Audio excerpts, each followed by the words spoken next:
감사드립니다.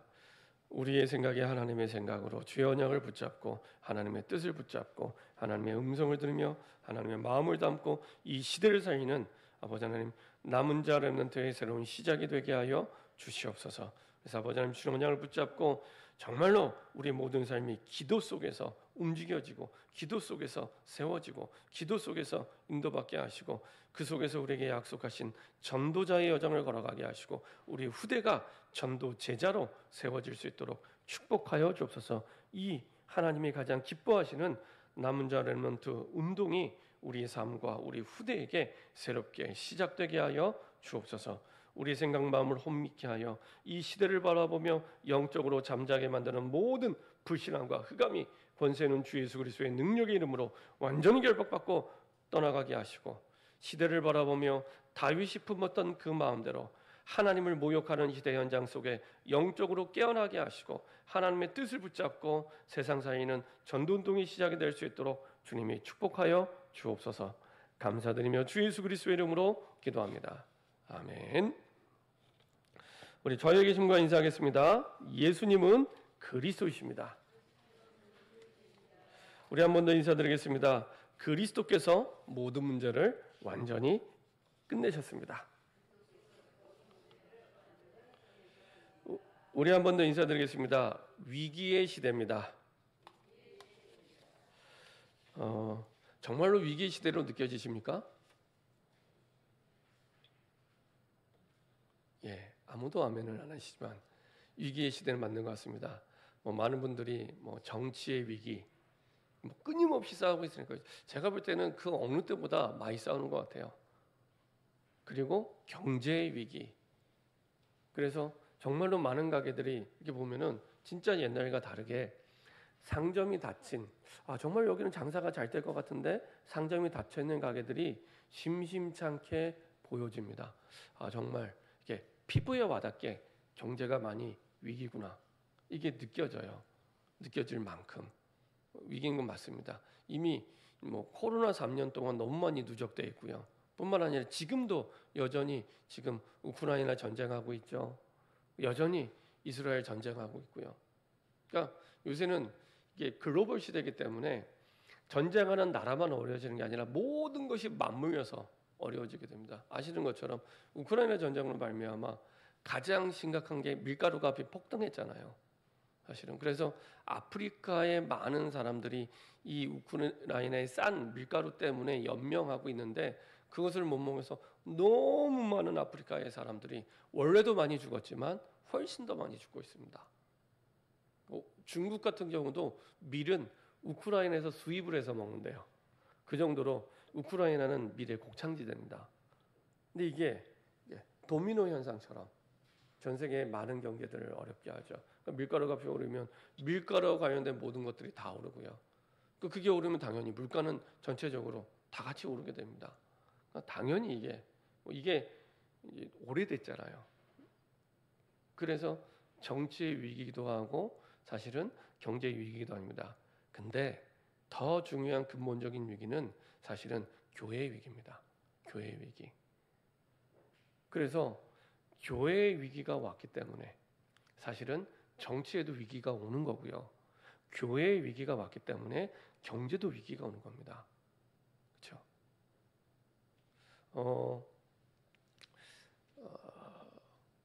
한때 영국이 해가 지지 않는 나라라 이렇게 했던 때가 있습니다. 그만큼 영국이 세계를 많이 정복하고 지배하다 보니까 세계적으로 영국의 땅들이 너무 많은 거예요. 그래서 땅들이 너무 많으니까 그래서 해가 지지 않는 나라, 계속 해가 이렇게 돌아가잖아요. 그러면 이쪽에 해가 져도 저쪽에 땅에 해가 뜨는데 그 땅에도 영국 땅, 그 다음에 또 해가 뜨는 그 땅도 영국 땅, 이만큼 영국이 많은 땅을 지배하고 있었기 때문에 그런 얘기를 합니다. 근데 그 영국의 교회도 사실은 굉장히 오랫동안 많은 부흥 운동이 일어났고 그리고 많은 응답들이 있었습니다. 특히 20세기 들어와서는 1930년대 40년대는요 영국의 기독교 인구가 1,000만 명이었습니다. 1,000만 명. 제가 어렸을 때 교회를 다닐 때 어른들이 많이 하시던 얘기가 있습니다. 어떤 얘기냐면 한국 교회 성도가 4분의 1이다. 한국의 인구의 1,000만 성도 그랬습니다. 1,000만 성도 그때 뭐 1,200만 성도 이렇게까지 얘기를 했었고요. 근데 영국이 그랬습니다. 영국이 1930년대 40년대 1,000만 성도였어요. 그때 당시 인구가 우리 지금 인구랑 비슷해요. 약 5천만. 그런데 1,000만 성도였고 교회가 5만 5천 개였습니다. 우리나라 교회가 보통 6만 개라고 얘기합니다. 지금. 근데 점점 줄어들고 있죠. 5만 5천 개. 그때 당시에 5만 5천 개였고요.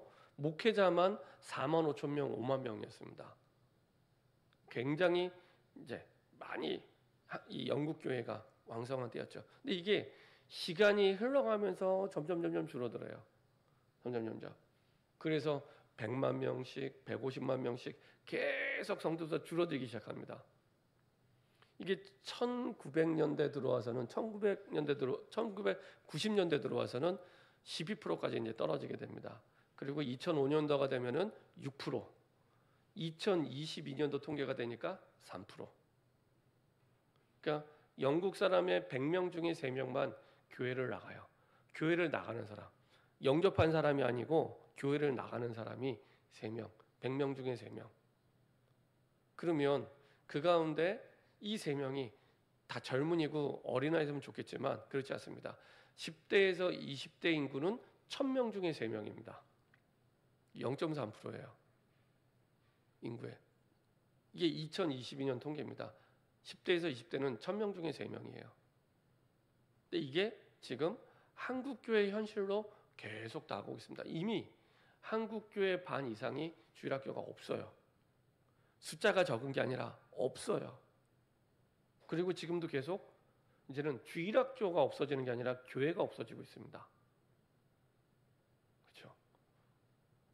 이게 꼭 개구리를 이렇게 냄비에 넣어서 이렇게 삶을 때 변온동물이다 보니까 서서히 자기가 죽어가는 줄 모르고 그 따뜻함을 느끼면서 죽어가잖아요.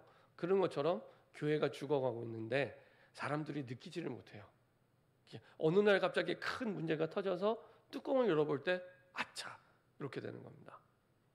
근데 이미 그렇게 진행이 되고 있습니다. 이게 정치 위기가 문제가 아니라 경제 위기가 문제가 아니라 이미 교회 위기 속에 너무 큰 어려움이 있습니다. 여기에 내가 아무런 느낌이 없다면 이미 내가 잠자고 있는 신앙입니다.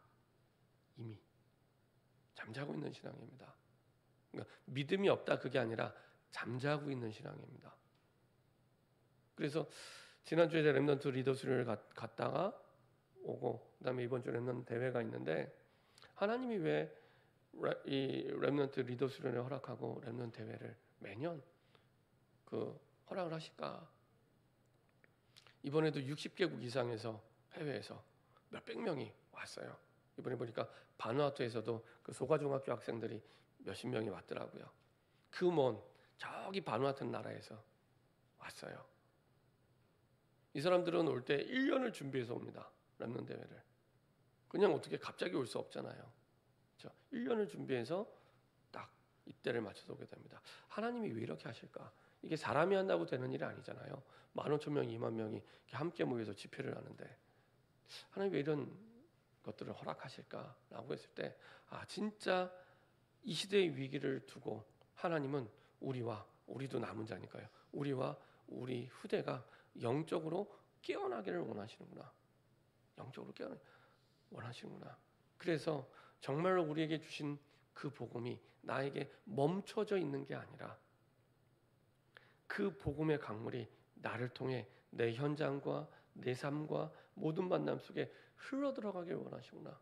그래서 단순히 우리가 나를 하나님의 자녀로 부르셨구나 이 정도가 아니라 진짜 이 시대 오늘 우리가 다윗을 볼 텐데요.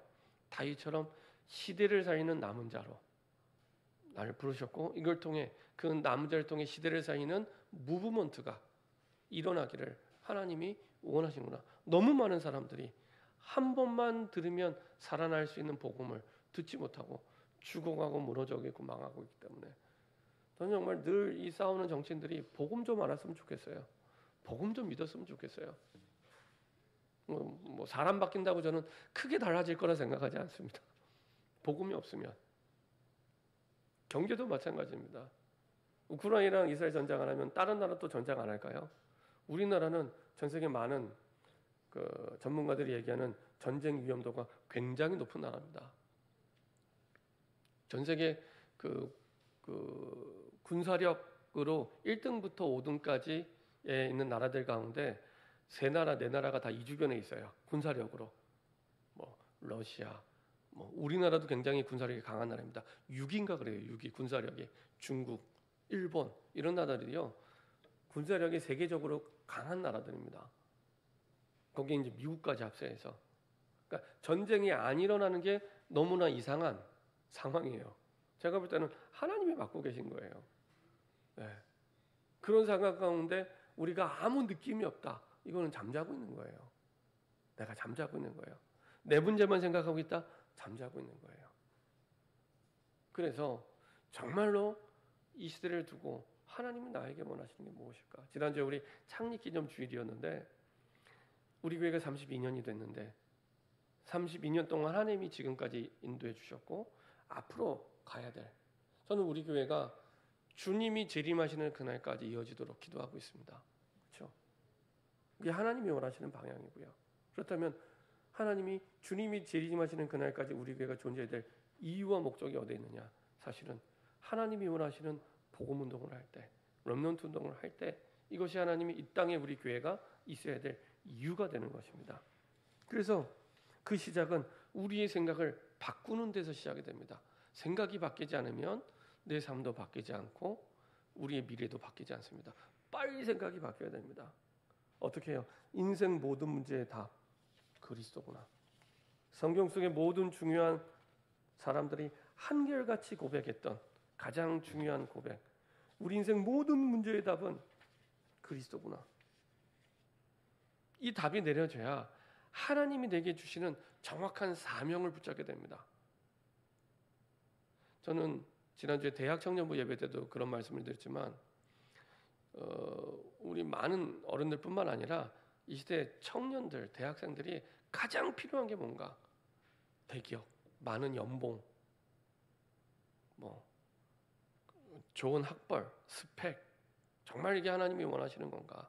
물론 필요하겠죠. 세계복음화에 가장 필요한 건 정말로 우리 후대들이, 대학생 청년들이 내가 뭐 때문에 살아가야 되는지 거기에 대한 사명을 붙잡는 겁니다. 사명.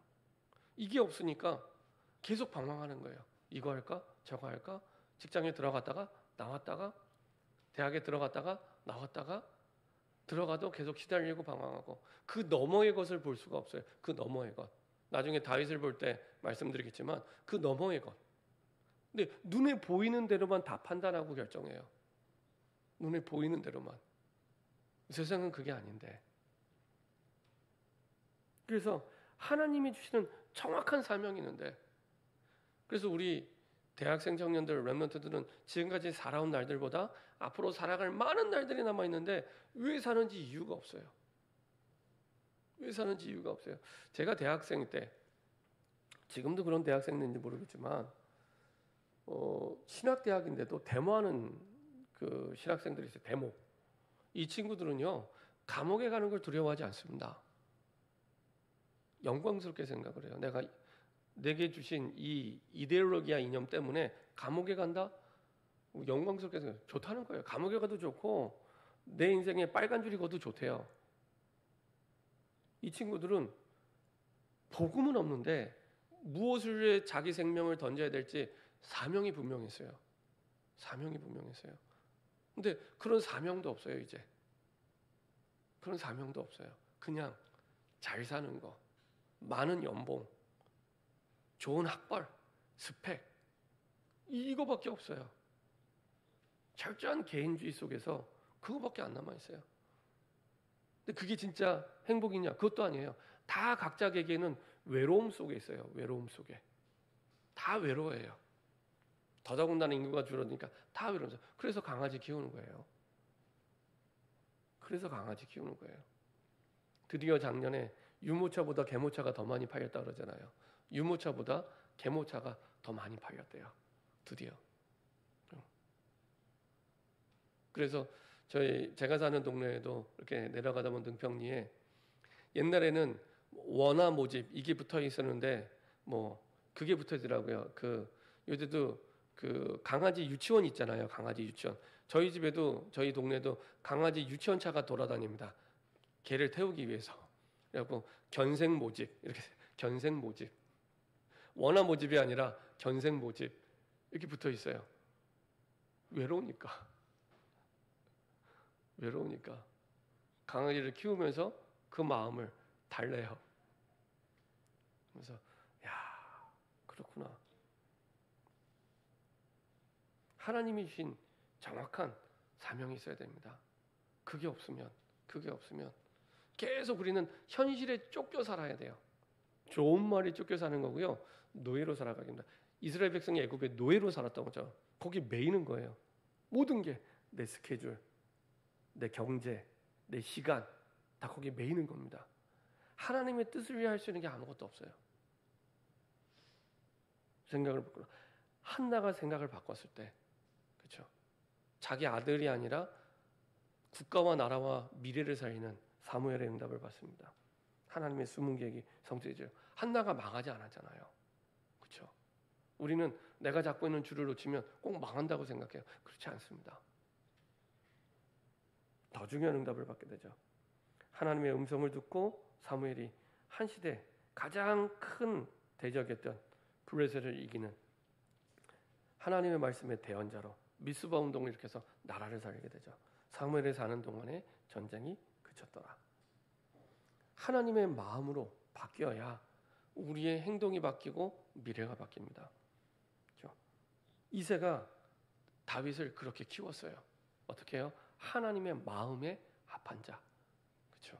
우리 자녀를 제일 잘 키우는 게 뭐냐? 하나님의 마음에 합한 자. 이 언약 붙잡으려고 합니다. 그랬더니 사도행전 13장 22절 하나님의 마음에 합한 다윗에게 하나님의 모든 뜻을 이루게 하셨어요. 오늘 그거를 확인해 보도록 하겠습니다. 하나님의 마음에 합했을 뿐인데 하나님의 모든 뜻, 우리가 생각하는 뭐 응답 받고 안 받고 그런 차원이 아닙니다. 하나님의 모든 뜻을 하나님의 마음에 합한 자에게 하나님이 이루셨습니다. 그렇죠? 자, 나에게 주신 정확한 언약을 확인하는 것이 묵상의 기준입니다. 저와 여러분들이 먼저 응답받아야 됩니다. 그 증인으로 설 때 우리 자녀에게 중요한 사명을 전달해 줄 수 있게 됩니다. 오늘은 다윗을 통해 그 사명이 성취되는 응답을 보게 되는데요. 블레셋을 정복한 다윗입니다. 지난주에 말씀드렸던 대로 계속 블레셋 시대라고 말씀드리잖아요. 며칠 동안 블레셋 시대. 왜 블레셋 시대를 하느냐? 블레셋이 끊임없이 이스라엘을 괴롭히는 사단의 통로, 사단의 틈입니다.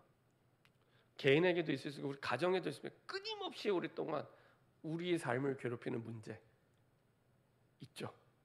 끊임없이 나를 괴롭히고 우리 가정을 괴롭히고 우리 국가를 괴롭히고 그렇죠? 있습니다. 이스라엘 백성의 그게 블레셋입니다. 블레셋. 그래서 이 블레셋만 없으면 잘 살 텐데. 블레셋은 어느 나라 민족이었다고 원래 그리스 사람들입니다. 그리스 사람들이 물 건너와서 자리 잡은 거예요. 지금의 전쟁하고 있는 가자 지역에, 이스라엘 땅 가자 지역 남서쪽에 거기. 그래서 오늘 우리 본문에 보면 그 골리앗이 비늘 갑옷을 입었다고 했잖아요. 비늘 갑옷. 그는 갑옷에 21cm짜리 그 동을 잘라서 막 붙인 거예요. 그런 갑옷. 근데 그 갑옷은 원래 그 지역의 문화가 아닙니다. 원래 그리스 사람의 문화 가운데 그런 갑옷을 입어요. 그러니까 이 사람들은 원래 그런 나라 사람들이에요. 이 사람들이 이제 땅을 새롭게 차지하고 들어와 보니 이스라엘 백성이 들어올 때랑 비슷하게 들어왔습니다. 근데 이제 사람은 많아지니까 땅이 필요하잖아요. 그러니까 계속 싸우고 전쟁을 하고 정복을 하게 됩니다. 그래서 오늘도 싸우게 된 겁니다. 오랫동안 몇백 년 동안 그러니까 늘 괴롭힘을 당하는 대상 블레셋. 이게 문제라고 생각했죠. 자, 사무엘이 그 생각의 틀을 깼는데도 여전히 지금도 이스라엘 사람들은 블레셋을 두려워하고 블레셋이 문제라고 생각하는 겁니다. 그래서 첫 번째로 골리앗 같은 세상을 이기려면 우리의 싸움이 육신의 싸움, 현실 싸움이 아니라 영적 싸움이구나. 여기에 대한 믿음부터. 골리앗과의 싸움은 영적 싸움입니다. 블레셋과 전투하는 게 아니고 영적 싸움입니다. 그래서 블레셋의 신들과 이스라엘의 하나님과의 싸움. 오늘 26절에 보니까 이렇게 말씀하고 있습니다. 17장 26절에 다윗이 곁에서 있는 사람에게 말하여 이르되 이 블레셋 사람을 죽여 이스라엘 치욕을 제거하는 사람에게는 어떠한 대우를 했냐. 이 할례 받지 않은 블레셋 사람이 누구에게 살아계신 하나님의 군대를 모욕하냐. 다윗은 이게 영적 싸움이라는 걸 알고 있었어요. 그래서 이스라엘의 군대 아닌 하나님의 군대, 그렇죠? 하나님의 백성. 36절 37절 주의 종이 사자와 곰도 쳤은즉 살아계시는 하나님의 군대를 모욕하니 할례 받지 않은 블레셋 사람이니까 그가 그 짐승의 하나와 같이 되리다. 블레셋 사람들은 할례 받은 민족이 아니에요. 이거는 단순히 뭐 이방인 이런 차원이 아니고요. 그 당시 이스라엘 민족뿐만 아니라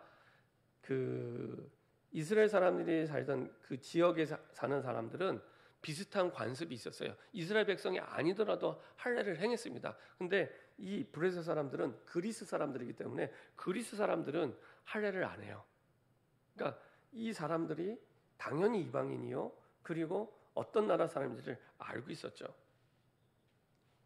자, 나를 이 블레셋 사람의 손에서도 건져내시리다. 사울이 이르되 가라 여호와께서 너와 함께 계시기를 원하노라. 이게 육신의 싸움이 아닙니다. 육신의 싸움이면 하나님이 뭐가 필요하겠습니까? 주중에도 말씀드렸던 대로 야곱이 집에서 팥죽을 쓰는 데는 하나님의 전능하심이 필요하지 않습니다. 그냥 팥죽 쓰면 돼요. 그죠? 영적 싸움이 아닙니다. 영적인 힘이 필요한 게 아닙니다. 그냥 팥죽을 쓰면 되는 겁니다. 근데 이 싸움은 육신 싸움이 아니라 영적 싸움. 그렇죠? 그래서 이 현장을 보고 단순히 현실이 어렵다 그게 아니라 이 모욕을 당할 만큼 치욕을 느낄 만큼 이거는 다윗이 영적으로 깨어 있다는 겁니다. 깨어 있다는 거예요. 보통 지금 다윗은 10대입니다. 10대 청소년. 보통 10대였으면은 무서워라. 세상에 저 어른들도 지금 저렇게 두려워하구나. 이렇게 생각해야 정상이에요. 다윗이 10대라니까 10대. 여러분의 10대 자녀 한번 생각해 보세요. 10대 자녀가 이런 말을 할 수 있을까요? 이건 영적으로 깨어 있는 겁니다. 이런 치욕을 겪었다는 것은 이런 모욕감을 너는 우리 하나님의 군대에 모욕감을 줬어. 이 얘기를 하는 겁니다. 영적으로 깨어 있는 겁니다. 이 시대에 이렇게 교회가 무너지고 하나님을 떠났는데 우리가 그런 모욕감을 느껴야 되고요. 그런 치욕감을 느껴야 됩니다. 이게 영적으로 깨어 있는 겁니다. 그리고 나중에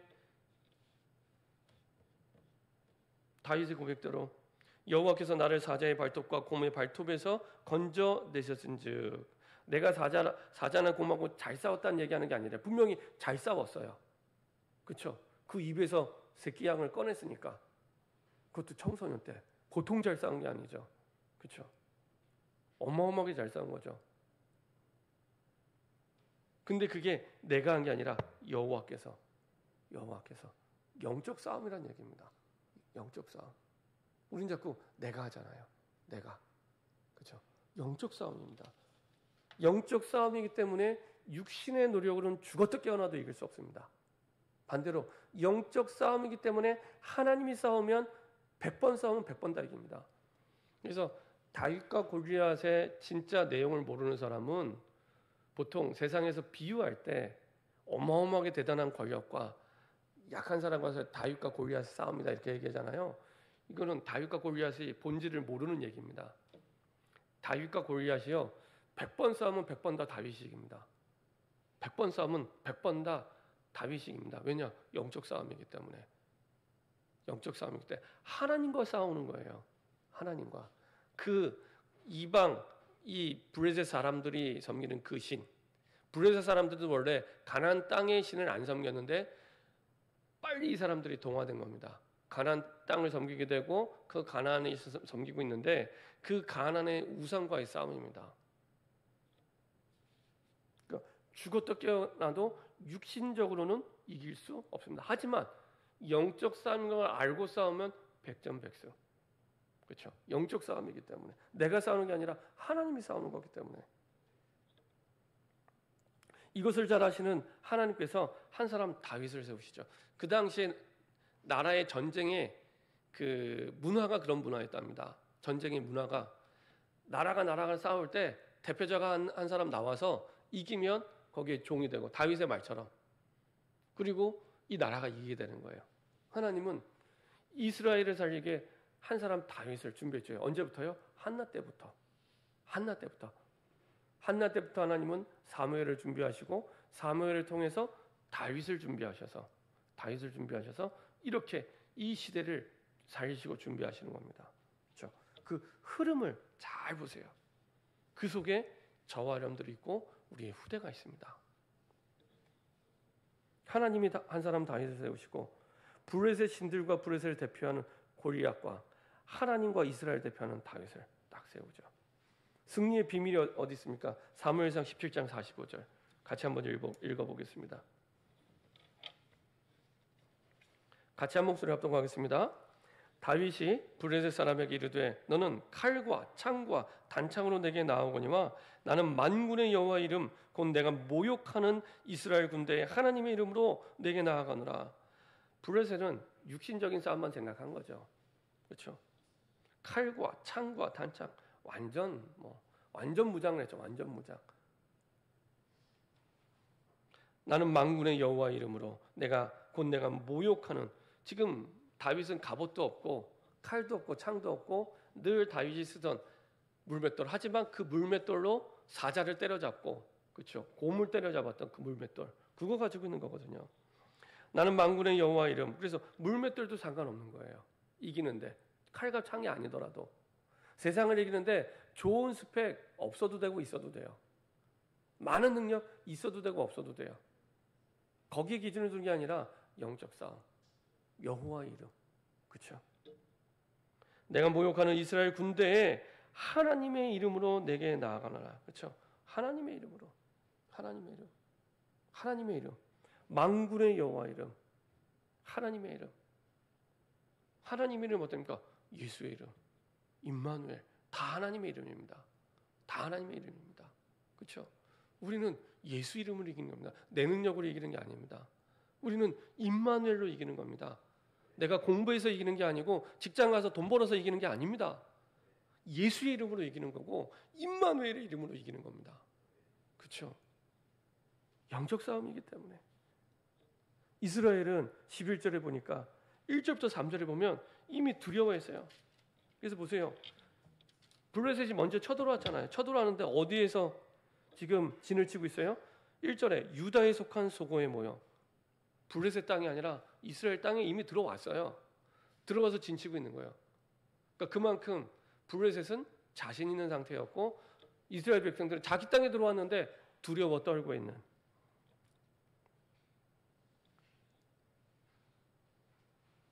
11절에 잘 나타나 있죠. 사울과 온 이스라엘의 블레셋 사람이 이 말을 듣고 놀라 크게 두려워하니라. 그렇죠? 이미 24절에 이스라엘 모든 사람이 그 사람을 보고 심히 두려워요. 이제 골리앗까지 보니까 더 두려워요. 심히 두려워요. 그 앞에서 도망하며. 이거는 단순히 어마어마한 골리앗을 보고 육신적으로 나는 싸움을 할 수 없구나 라는 두려움이 아닙니다.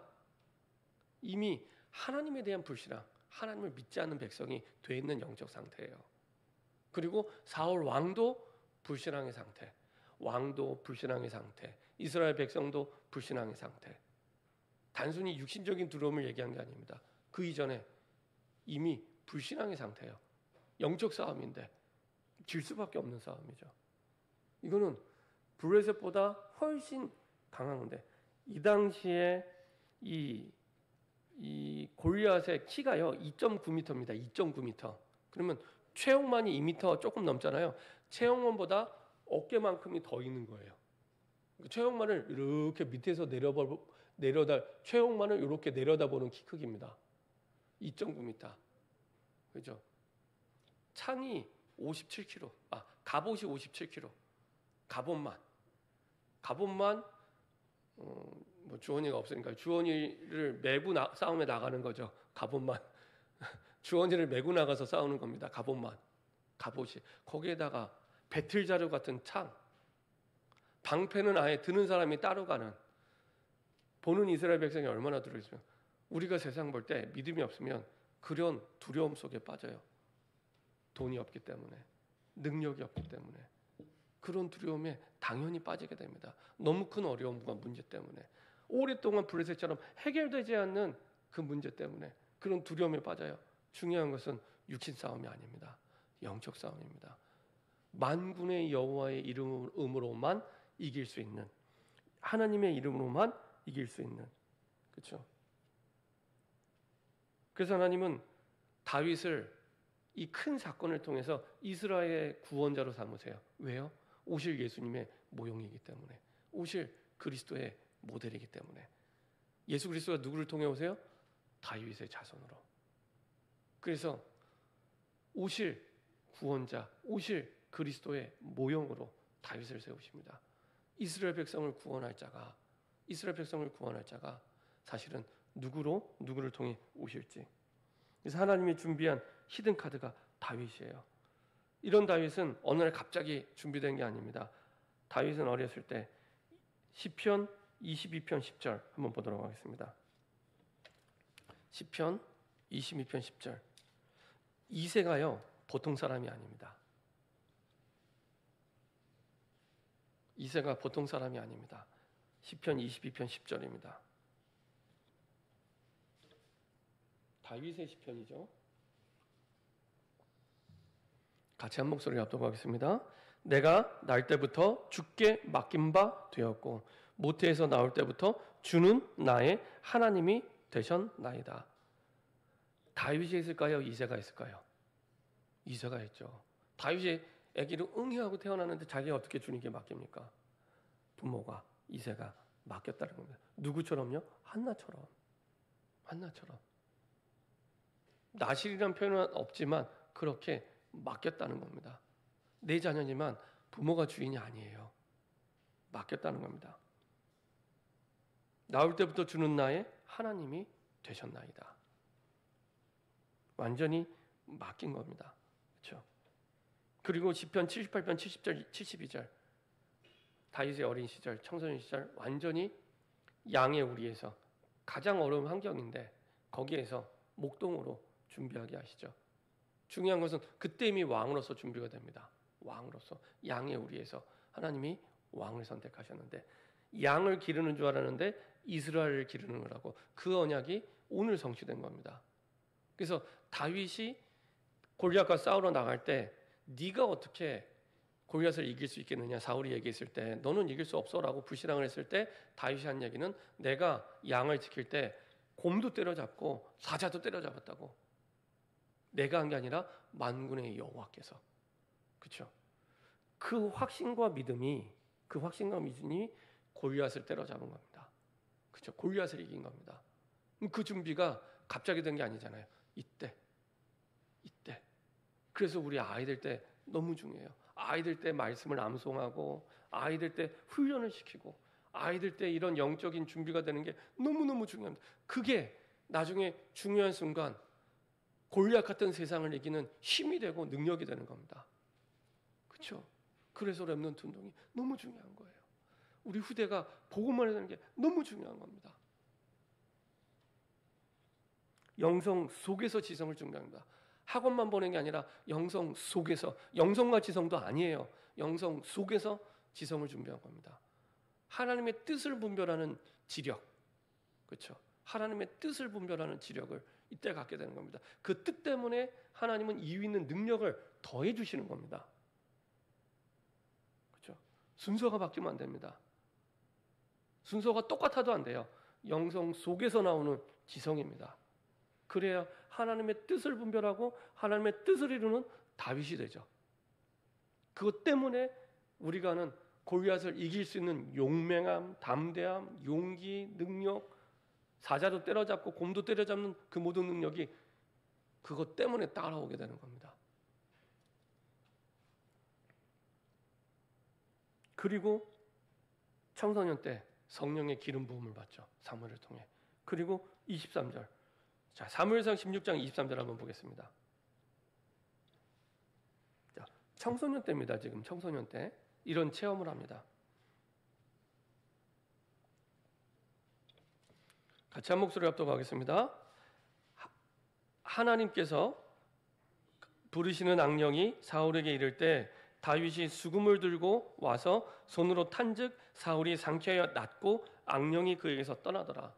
다윗이 찬양하는데 왕의 병이 낫고 악한 영이 떠나가는 체험을 합니다. 그래서 다윗은 이 17장의 싸움이 육신 싸움이 아니라 영적 싸움이라는 확신을 갖고 있었습니다. 그렇죠?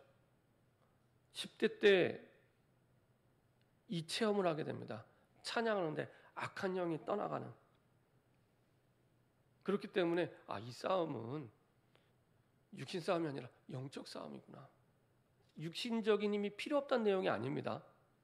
근본이 영적 싸움이구나. 영적 싸움.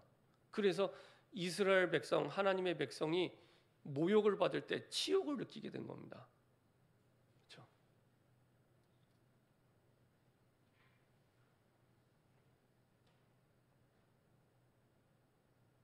이렇게 해서 영적 서밋으로서 준비되게 되죠. 그리고 드디어 골리앗을 이기게 됩니다. 만군의 여호와의 이름으로. 그리고 다윗은 청년 시절, 자, 시편 14편 1절 한번 보도록 하겠습니다.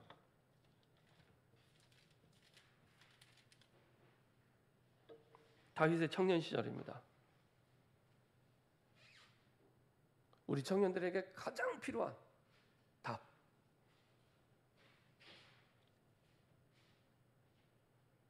같이 한 목소리로 합독하겠습니다. 어리석은 자는 그의 마음에 이르기를 하나님이 없다 하는도다. 그들은 부패하고 그 행실이 가증하니 선을 행하는 자가 없도다. 그렇죠? 이때 이 고백이 다윗의 청년 때 한 고백입니다. 하나님이 없다는도다. 근데 지금 청년 시대가 그래요. 하나님이 없대요.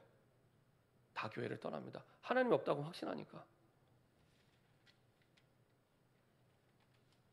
시편 23편 자, 1절부터 6절인데요. 1절만 보도록 하겠습니다.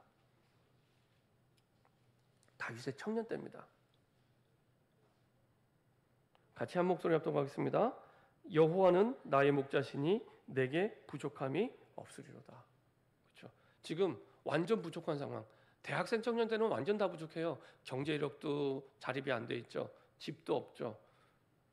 모든 게 부족한데 더더군다나 지금 이 다윗은 도망 다니고 있는데 여호와는 나의 목자시니 여호와가 나의 목자가 되니까 내게 부족함이 없으리로다.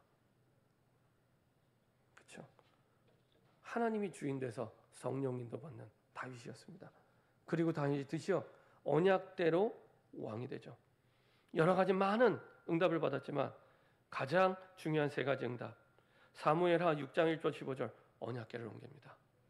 언약궤를 옮깁니다. 그만큼 얼마나 다윗이 하나님의 말씀을 사랑하고 있었는지, 가장 중요하게 생각하는지.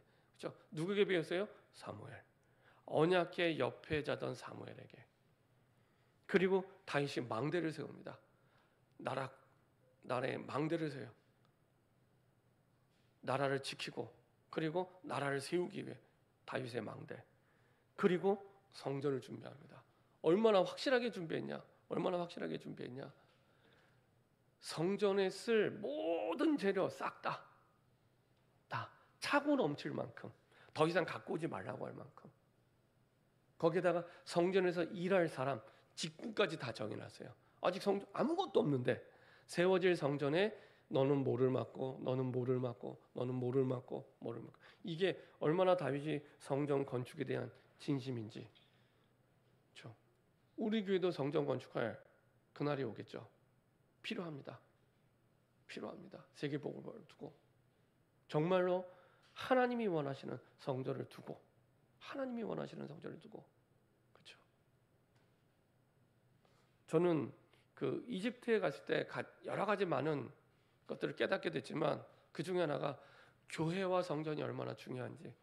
우리나라는 교회가 많다고 하면서 구석구석 시골에도 교회가 있다고, 예배당 있다고 얘기하잖아요. 이집트는 구석구석 다 이슬람 성전이에요. 그 이슬람 사람들은 다른 나라에 가서 전도할 때 가장 먼저 기도부터 합니다. 이 사람들 성경도 모르는데 가장 먼저 기도해요. 곳곳마다 기도 모임을 만들어요. 기도 모임. 그리고 헌금을 모읍니다. 헌금을 모아요. 그래서 그거 가지고 이제 포교 활동을 해요. 그리고 나중에 시간이 되면 뭐냐? 성전을 짓습니다. 성전을 짓습니다. 성전을 짓잖아요. 그 지역의 문화가 그 성전 주임으로 싹 바뀝니다. 문화가 그 성전. 그래서 혹시 그 한남동의 이슬람 성전, 우리나라 가장 최초에 세워진 성전이잖아요. 갔다 와 보세요 한번. 그렇죠? 한번 기회가 되면 우리 아이들하고도 갔다 와 보고 싶은데 그 동네가 다 이슬람 문화입니다. 이슬람 문화, 이슬람 음식점, 이슬람 가게, 모든 것들이 주변에. 그렇죠? 아, 성전이 정말로 중요하구나. 전도운동을 두고 절이 들어오잖아요. 그 절 중심으로 싹 다 절 문화가 됩니다. 제가 전에 김천에 전도 캠프를 간 적이 있습니다. 김천에 직지사라는 큰 절 옆에 동네에 들어가는데요. 동네 마을에 100명이 사는데 99명이 태어나면서 죽을 때까지 한 번도 교회를 못 가본 사람이에요. 한국에 교회를 가본 적이 없어요. 한 명, 그 한 명은 외부에서 온 사람. 이 사람들 뭐하냐? 농사도 짓지만 제일 큰 수입원이 직지사에서 문화 행사를 하고 행사를 많이 해요. 그러면은 품앗이 가서 하루 일당하고 돈 버는 게 훨씬 많아요. 틈나면 절에 가서 빌고. 그 동네 문화권이 다 절 중심입니다. 이만큼 중요합니다. 단순히 건물을 짓자는 얘기가 아닙니다. 성전은. 성전이 있고 없고가요. 완전히 다릅니다. 완전히 다릅니다. 다윗은 언약궤를 옮겼고요. 다윗의 망대를 세웠고요. 성전을 준비했습니다. 결론입니다. 우리에게 가장 시급하고 중요한 거, 지난주에 말씀드린 대로 하나님과의 관계입니다. 하나님과의 관계, 우리 자신이. 그리고 그 다음으로 중요한 거, 빨리 다음 세대를 준비해야 됩니다. 다음 세대. 그게 렘넌트 운동입니다. 그래서 지난주에 우리 창립 32주년이었는데요. 다시 렘넌트 운동을 시작할 수 있도록.